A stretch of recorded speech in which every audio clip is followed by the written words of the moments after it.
My name is Sidiki Kagbo. My wife, Andrea Reyes Kagbo. And we have 2 children, David and James. And we have 2 other children in Africa, who's Saleh and Kizaya. I come from Bradford. Bradford is a little town in the south of Sierra Leone. I was born there and I was raised there. Growing up in Bradford, I always wanted to be a doctor. And I couldn't be a doctor because of the economics of it. For me, Project Dream was to be able to give that back to someone who can become a doctor to live my dream. There are lots of children, they have big dreams, but there are lots of challenges that they're facing, especially economic challenges. If I can be in that journey with them, for them to succeed, for me, that's all I wanted. That's for me, that's an achievement. When we started with, in 2010, when we came back, you said to me, we need to do something. And we started helping these guys. And for us, that time, it's just like, you know what, let's just help. And then we end up setting up Project Dream. The dream was we helping you realize your dream. When we started doing that with no condition at all, with all those guys, and since then we've helped loads of kids in communities up and down the country that have benefited from our project, our support. Kids that wouldn't have even be where they are right now without our intervention. For me, it's not a charity, it's a responsibility. That's how I see it. As of now, we have about 1,600 children that benefit indirectly from our support.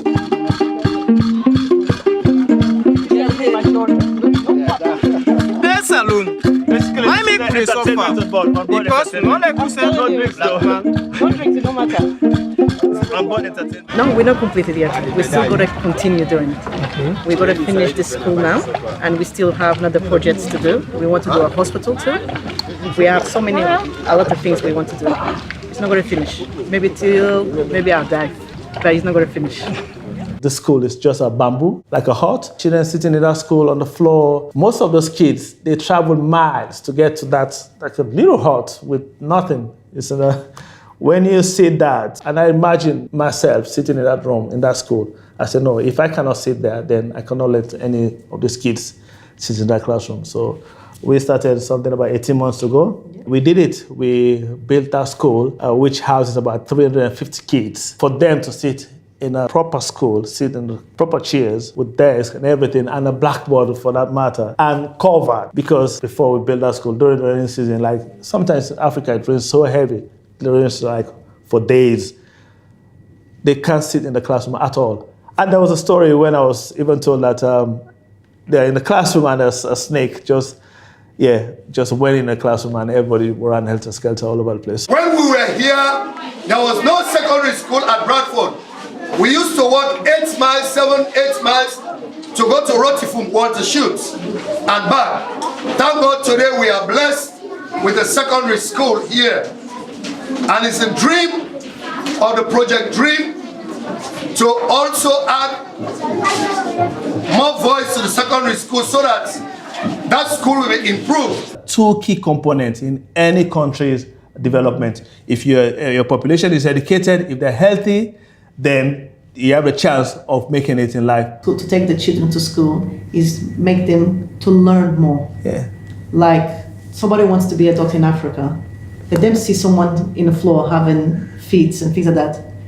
The school will teach them. Yeah, first aid or something like that. Because some children don't go to school, they don't know nothing. No. And that will teach them to lawyer, police, doctor. Who wants to be a doctor? Who wants to be a lawyer?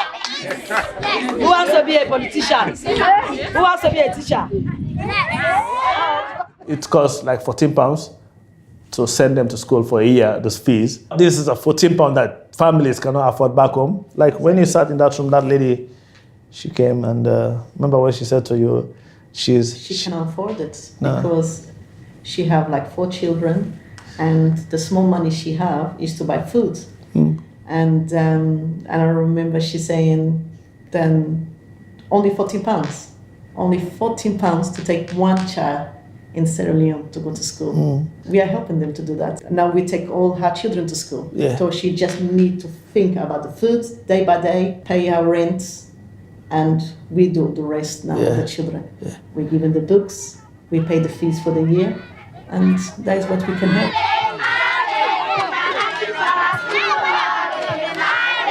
I'm someone that believes in the community service, because I know community service can do a lot to improve people's lives, because we cannot depend on the government or the authorities to actually do something there the time you want it.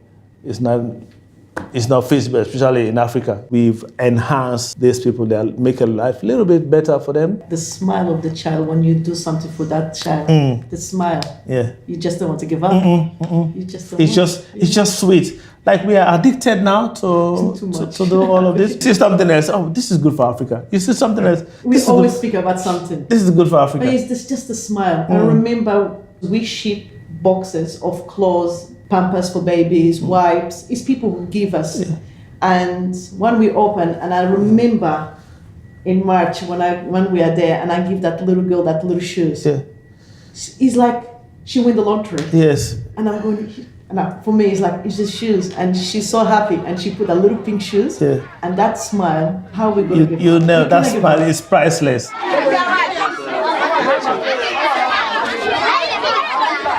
This is not a massive donation, but this is just an impromptu something that we came up with before we came here last week.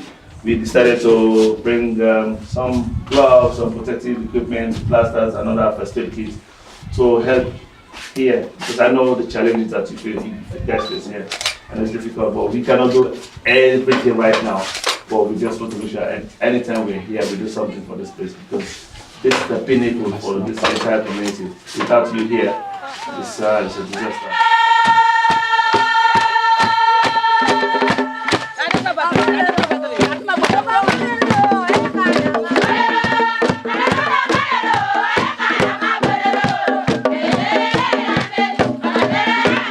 Just a few days ago, we had the opening of the bridge that we actually built with our money, with the funds that we received from friends in this country, friends that have been helping us and donating. I'm so pleased to see that, because that's a bridge that's broken for more than 10 years. And in the rainy season, people get swept away, and especially children, and it actually cuts the village from the other side. So which means during the rainy season, people from the other side of those villages around the Bradford town, they have no access to the market in Bradford. She needs something better than this. Yes. I want to back for let him make like this.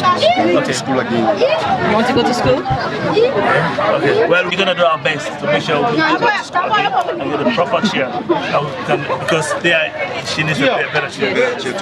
Championing the cause of girls in my community is a priority for me. Boys face difficult challenges in Africa, but it's more difficult for girls, more than boys, because of they are at the bottom of the pecking order. That happens in my community and in many communities back home in Africa. And in a family of 4, if 2 boys or 2 girls, the parent will actually prefer to send the boys to school than the girls, because of poverty. Because when you're poor, you have to make those decisions.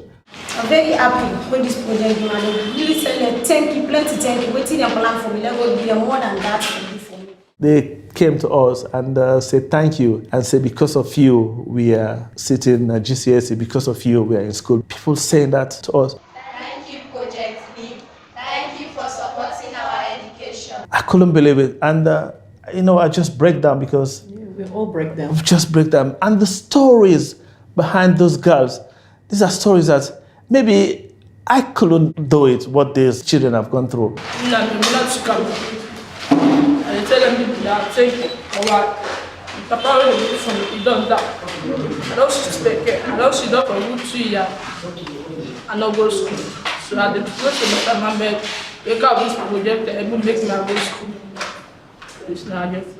I was there during the war, and I saw the war myself. I know how difficult it was. But they had to face the war, Ebola, and then lots of other difficulty challenges. And all of that, they're still standing. And you go there, they're smiling.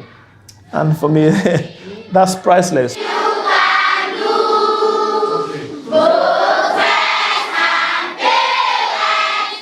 asked myself for more losing parents because I'm orphan. I always ask myself, I'm going to be electrical engineer because I'm a desire. Now my dream from the morning, I want achieve her. I want become somebody substantial in the future. So when I did that answer it to me, I'm so happy. And we all are glad for such wonderful initiative in good. And because of an venture towards we must scope for land. Like right now, they take the WAS examination. I just come myself for take the practical. And I study more because I want to enter like university. And right now, I don't get this help. I will continue for me. And I promise you now, we all will fail you now. Because we all want to become somebody.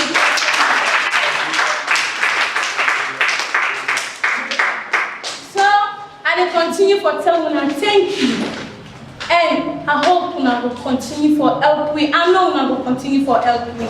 May God bless you now. May God help for you in whatever you lack. I stop here for this moment. Now, thank you. Feminine hygiene, which is a massive problem for you. Girls in Sierra Leone. Yeah. It's very difficult to them to have because their parents don't have the money to buy that. I do small shopping every day, and when I have a big box, and we just send everything for the girls because that is one thing them are very difficult to go to school and they don't have. We're actually working on a program now of getting an eco-friendly feminine hygiene that can last long for these girls. We don't have to send it every 3 months. We can just give them one, and one feminine hygiene can last for 15 years for one girl. In my hometown in Bradford, there's a small shop there, a small booth there. There's nothing there. And those feminine hygiene, they're not available in those shops anyway. So even if there are challenges to have it, the access to it, and to afford it.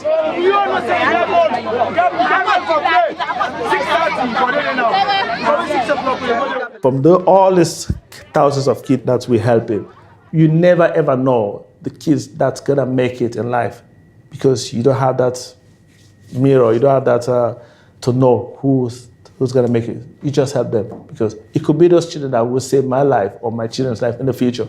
I remember when we went to Bradford, we expected like 350 children, and it's about 800 people turn up. And I spoke to one of the teachers. I said, I don't think I can do this. The next morning, he came to me and he said, don't say that word. It's because of you guys. That's why these kids are here. I said, how? He said, because you provide all those learning materials. You encourage the families. Because most of these kids, they will be in farms right now, or the gardens, or market, or somewhere else. You cannot let them down now. And I said, my God, Andrea, what do we do? Because I don't know what to do right now because we're expecting this number. And that gives me like an extra motivation to do more because I don't want to let those kids down. I want them to be in classroom.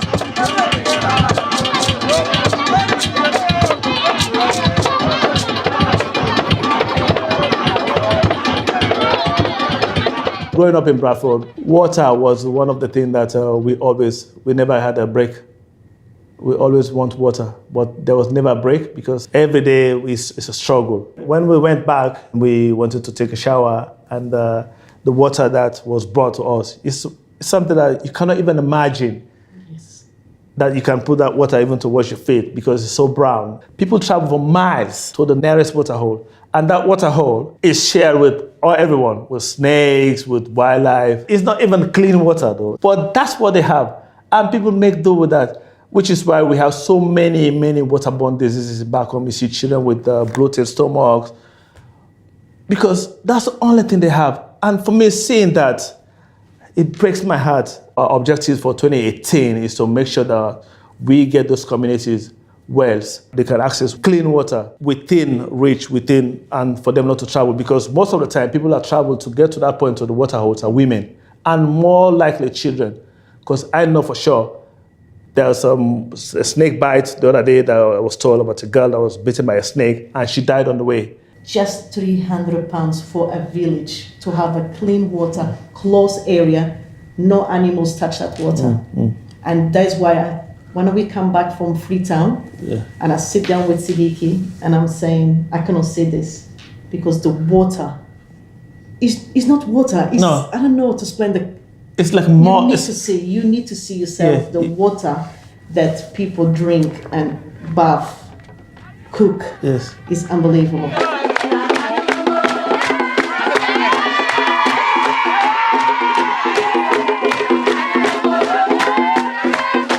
the war, Ebola, all the problems, food, water, but them always have that little happiness in their face. And that is I don't know how them do it, but them go day by day. That's how we grow up. We grow up with that, and we grow up with that sense of community, knowing there's someone there. There are sometimes you don't have no food in your home, but because of the community, you eat anyway. If something bad happens, always someone is there to help you. If something is good, people are there to celebrate with you. If something is wrong with you, people are there to cry with you. So that community spirit always makes people stronger.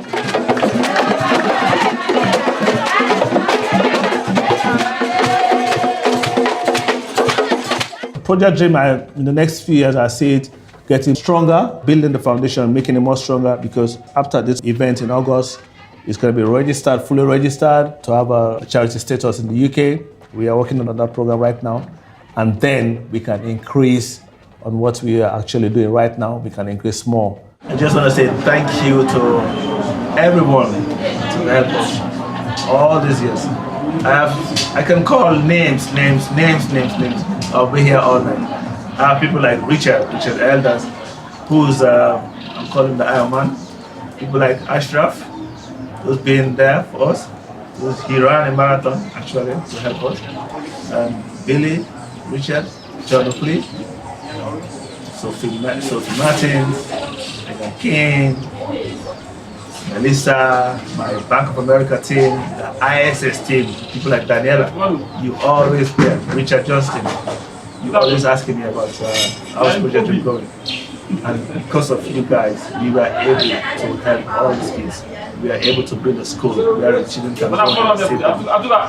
That alone is up to all of us as a team. You guys are working on that. And I also have a team on the ground here that have benefited from Project Dream, and that are also putting that benefit to the community. People like Ben, Alex, Alusai, Abdurrahman, Pasaidu, all these guys. For me to do all what we do in this country, like myself, we going up and down the country asking for help and helping them again. It's nothing to us compared to what they're going through. So for us to do that is something meaningful. And it's one of the most rewarding, apart from having a family, raising your kids. But that is one of the most rewarding things we have ever done as a family. And it's something that we intend to continue for forever.